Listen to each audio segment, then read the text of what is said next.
Jan de Swarte, Claeskin his wife, Claes Christian, Hans and Mahu his 4 sons, Percival van den Berge, Jan Mees, Peter the shoemaker, Hendrik Eerts the hatter, Jannekin Kabeljaus his wife, Calikin Steens, and her man, in the year 1563. Jan de Swarte, a very good-hearted man of Nipkerke, with his wife and adult children, came to the knowledge of the truth and united with the Church of God. Afterwards he was chosen and ordained a minister of the Church, in which ministry he, according to his ability and his simplicity, so conducted himself, not only in the deaconship by caring for the poor, but also according to his gift received from God in dispensing the word of exhortation, that he endeared himself to all that knew him. 1 Corinthians 12:4, 2 Timothy 2:15. And as the Apostle Paul foretold, that all that will live godly in Jesus Christ shall suffer persecution, so he also met with it, on account of which he resided in various towns and villages of Flanders, as in Honschotte, Riesel, Wervik, Menen, and finally at Halloween, supporting himself mostly with tape-weaving. With his wages he was very benevolent and liberal to the poor, not only to those of the household of faith, but to all in general. 2 Corinthians 8:1, Galatians 6:10, by which especially he left behind him a good name, to the praise and glory of God, as also by hospitality, as taught in the Scriptures, Romans 12:13, in which he was not negligent, since it appears that when he was apprehended there lodged with him a brother from Doornik, named Percival van den Berge, a native of Zwevegem, and another who had come from Honschotte, whose name was Jan Mees. At that time there resided at Halloween various other God-fearing brethren and sisters, which being greatly envied by N, the priest of the castle, he betrayed them into the hands of the Dean of Rance, the Inquisitor in Flanders, who, on a Saturday night, the 7th of March 1563, quietly came thither with a great number of servants from Riesel, surrounded several homes, entered them, and apprehended the aforementioned Jan de Swerte, with Claeskin his wife and 4 sons,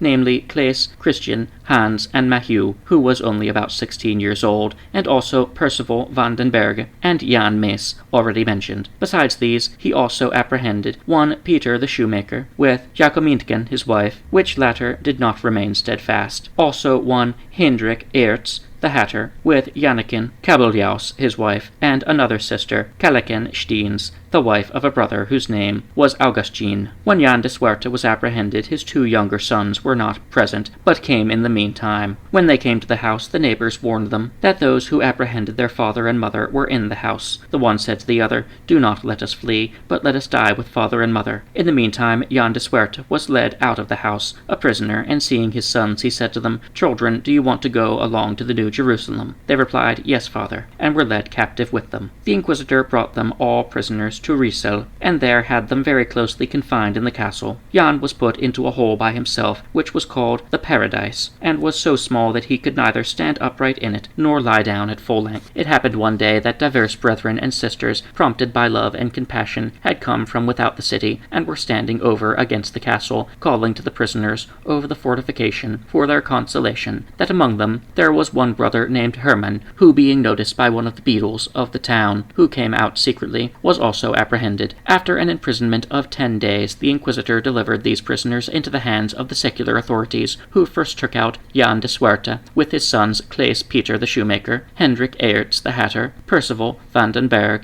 and Jan Mees, all 6 of whom, because they valiantly and steadfastly adhered to the divine truth, they sentenced to death, and took them in a wagon to the marketplace, where stood the scaffold, provided with earth and stakes. There they were taken up, one after another, and 2 after 2, fastened to a stake. As they were going to death, the clock struck. John asked what time it was. He was told that it was 4 o'clock. He consoled himself with this, saying, "At 5 o'clock we hope to be in our lodging or resting place." His son Claes said, "We have to die for the reason that we believe that Jesus Christ, the Son of the eternal God, is from heaven and not from earth." Peter was gagged to prevent him from speaking. When they stood at the stakes, wood and straw were placed around them, to which fire was then set, and they were thus burnt alive to ashes. A few days afterwards also Claeskin, the wife of Jan de Swerte, with her 3 sons, and Herman, because they adhered immovably to the love of God, were all 5 sentenced to death by the authorities, and also burnt alive to ashes, persevering unto the end as valiant witnesses of Christ. Almost a year after this, after very long imprisonment, Jannekin, Kabeljaus, and Calikin Steens were sentenced to death, placed alive into the fire, and burnt to ashes, as valiant and steadfast witnesses of the divine truth. It also came to pass that the priest of the castle, N, who had so spitefully betrayed these dear friends of God, God, was very sorely punished by God, for such putrefaction entered his flesh, that it fell off piecemeal, or was cut off from time to time from his body, no physicians being able to cure the disease. Thus it happened on one occasion, a large piece of putrid flesh having dropped or been cut off from his body, that the same was eaten by a dog, while he beheld it with his own eyes. He must also have felt on this occasion, it is easy to imagine, especially when viewing it as the fulfillment of a curse said to have been pronounced upon him, that he should yet with his own eyes see the dogs eat his flesh. It also happened that while the priest was laying sick, a man came to visit him, who, when the former complained to him of his great misery, remarked to him, "It is the coals from the fire at Riesel," namely, from the burning of the friends mentioned above, who did not please the priest very much, but he had to bear his taunt as well as the punishment sent him from God, and in this way at last he died most miserably, even as we read that in former times it happens to Antiochus and Herod, 2 Maccabees 9:9, Acts 12:23.